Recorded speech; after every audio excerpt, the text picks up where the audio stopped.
Are you excited about potentially receiving the recently announced DOGE check from the government? Well, guess what? If you're planning to spend it without a strategy, you are literally throwing it away like you probably would with any other lump sum. Listen, all I'm trying to say is you are not new to this. We have been here before. The problem is that suddenly your mind races with all the things that you could buy. But here's the thing, whether it's a DOGE check, a tax refund, an inheritance, or any other lump sum, most people approach these windfalls of cash with emotion rather than strategy, and they just end up with little to show for it 3 months down the line. Many financial experts will tell you to simply save half and spend half, but that type of oversimplified advice completely ignores your unique financial situation and goals. So on this episode of Money Talks with Njideka, I will break down the psychology behind these cash windfalls, help you minimize potential pitfalls, and equip you with the strategy that you can use to make smart choices so that these checks are actually helping you build your solid financial foundation.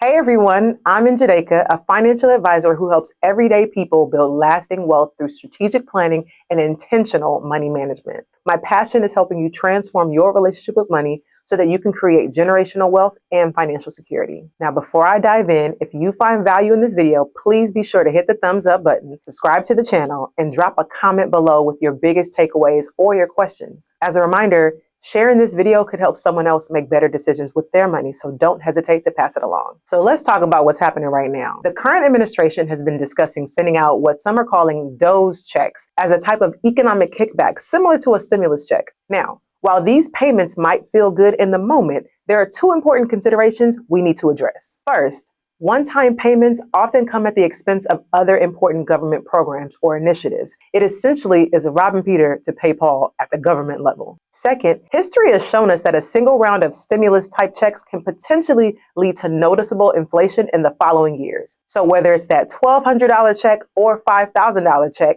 it might feel nice now, but it could also cause prices to rise 3% or more across the board later. Thus, you're actually losing your purchasing power in the long run. So, how should you approach this or any lump sum that comes your way? Well, I've developed 3 helpful frameworks that will help you make more thought-out decisions. Framework number 1, prioritize your financial to-dos. Lump sums, as opposed to money you earn steadily over time, can trigger emotional decision-making. Whether it's a tax refund, stimulus check, inheritance, or even lottery winnings, these sudden influxes of cash can actually be dangerous if not handled properly. So before you even think about splurging on that new gadget, or before you think of booking that dream vacation, just take a step back and assess your financial priorities. Think about it this way. How would you manage this money if you were stewarding it for someone else?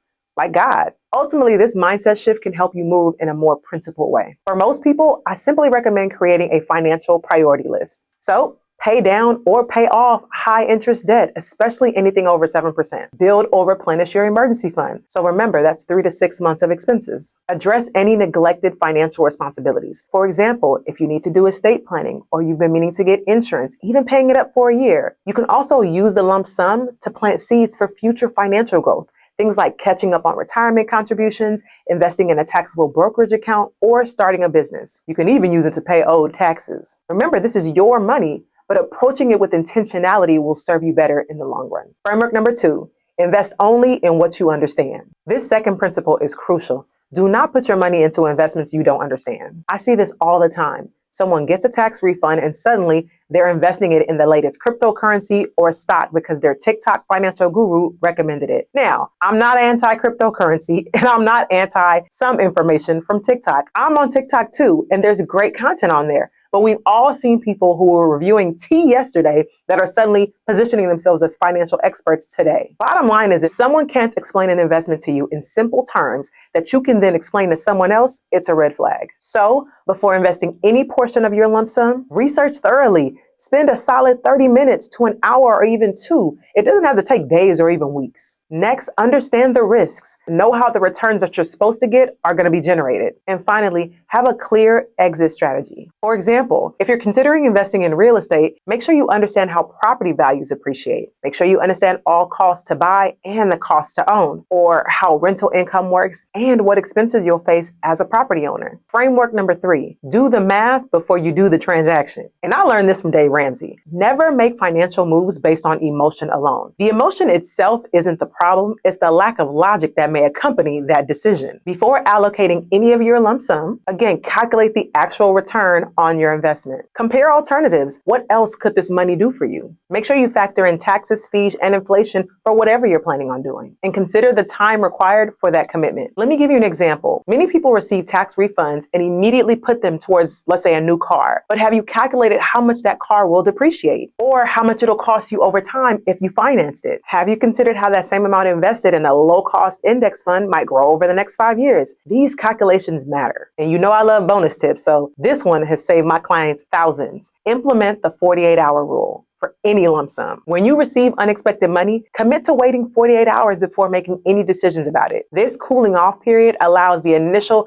excitement to subside so you can approach the decision with clarity. During those 48 hours, write down all the ideas that you have for the money, then review them against the 3 frameworks we just discussed. You'll be amazed at how your perspective shifts. Whether you use 24 hours, 48 hours, 72 hours, or whatever works for you, here's an actionable plan for handling your next lump sum. 1, again, implement the 48-hour rule. No spending or committing the money. A couple days later, create your financial priority list based on framework number 1. Next, allocate specific amounts to each priority. Then, for any portion designated for investments, research those options so that you fully understand them. Next, do the math for each planned transaction and execute your plan with confidence. Beyond that, just review the results and adjust your strategy for future windfalls. Remember, handling lump sums wisely can accelerate your journey through many cash flow milestones that I often talk about, whether it's saving your first $1,000 a month all the way to having your investments exceed your spending. The bottom line is this: a lump sum is an opportunity, not just a windfall for you to squander. With strategic planning using these 3 frameworks, you can transform a one-time payment into stepping stones towards financial impact. And if you found this helpful, don't forget to like this video and subscribe to the channel for more practical financial advice. Be sure to check out the description below so you can access any resources that can help you with your next steps towards financial clarity. Again, my goal is to make starting your planning journey less intimidating. So until next time, this is Njideka,